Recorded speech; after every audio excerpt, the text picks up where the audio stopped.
अस्सलाम वालेकुम दोस्तों। बहुत सारे दोस्तों ने मुझे रिक्वेस्ट की कि जो मर्दाना कमज़ोरी है या मर्दाना ताकत है उसके लिए मैं ग़िज़ा जो है ना सजेस्ट करूं कि क्या चीज़ें खानी चाहिए, कौन सी ग़िज़ाएँ बेहतर हैं। जब आप वैसे भी जब ट्रोल करते हैं फेसबुक पे, यूट्यूब पे या गूगल पे देखते हैं तो लोग यही सर्च करते हैं कि कौन सी ग़िज़ा इम्पोर्टेंट है, क्या चीज़ें खाने से बेहतरी आएगी।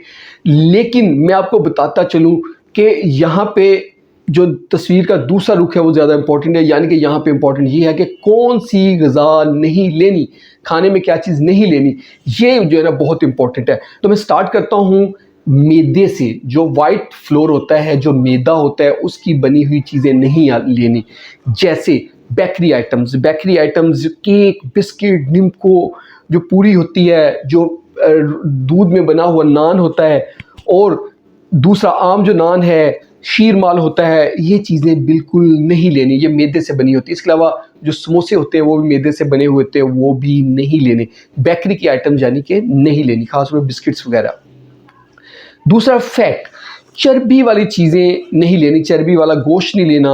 आर्गन मीट जिसमें दिल आता है, मगज़ आता है, कलेजी आती है, गुर्दे आते हैं, ये चीज़ें नहीं लेने। इसके अलावा जो सिरी पाए होते हैं वो नहीं लेने, निहारी नहीं लेनी, हलीम का इस्तेमाल नहीं करना, यखनी नहीं लेनी, और अंडा अगर लेना है तो उसकी जर्दी नहीं लेनी, सिर्फ सफ़ेदी लेनी है। और जो झींगा मछली होती है, क्रैब्स, वो भी नहीं इस्तेमाल करने।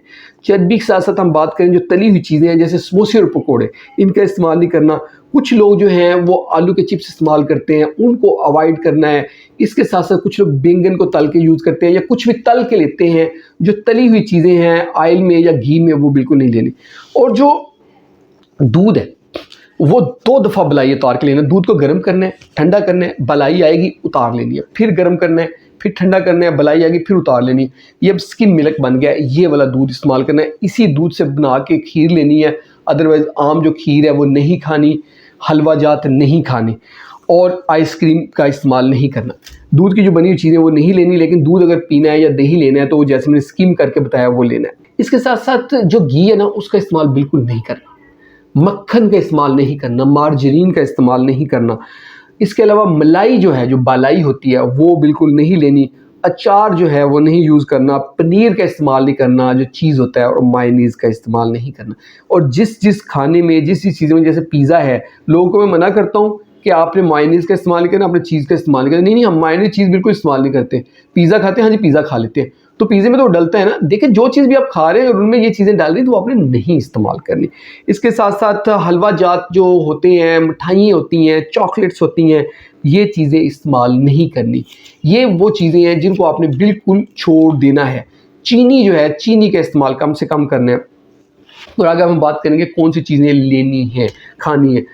जो आपने दालें लेनी है या रोटी खानी है तो वो आटा हो जो चोकर समेत हो, छान भूरे समेत, उसकी रोटी बनानी। दलिया वगैरह जो है वो इस्तेमाल करना है। इसके अलावा जो दालें लेनी है छिलके समेत लेनी है, सब्जियां और फल छिलका समेत लेनी है, और बीज लेने, जैसे कुछ लोग अमरूद है उस अमरूद के बीज भी निकाल लेते हैं, छिलका भी उतार लेते हैं। सेब है, सेब का छिलका उतार के खा लेते हैं। सेब छिलका समेत खाने, अमरूद छिलका और जो है बीज समेत खाने हैं। फलों के जूस जो है ना, ताज़ा फलों का जूस पी सकते हैं, वो लें। रोज़मर्रा ज़िंदगी में कच्ची सब्जियां जो हैं वो इस्तेमाल करें। पानी का वाफ़र इस्तेमाल करें। सुबह शाम आधा घंटा वर्जिश करें, और इस बोल का छिलका जो है वो आपने इस्तेमाल करना है। इसके अलावा अदरक का इस्तेमाल करें, हल्दी का इस्तेमाल करें, मेथी दाना का इस्तेमाल करें, और खजूरें और छुहारे अपनी डाइट में रखें। ये वो ग़िज़ाएँ हैं जो लेनी है तो मर्दाना कमज़ोरी पास नहीं आएगी। होप आप लोगों को वीडियो पसंद आई होगी। पसंद आई तो इसको लाइक कर दें, इसको शेयर करें अपने दोस्तों के साथ, और हमारे चैनल को जल्दी से सब्सक्राइब कर दें ताकि आपको अच्छी वीडियोज़ मिलती रहे। बहुत बहुत शुक्रिया।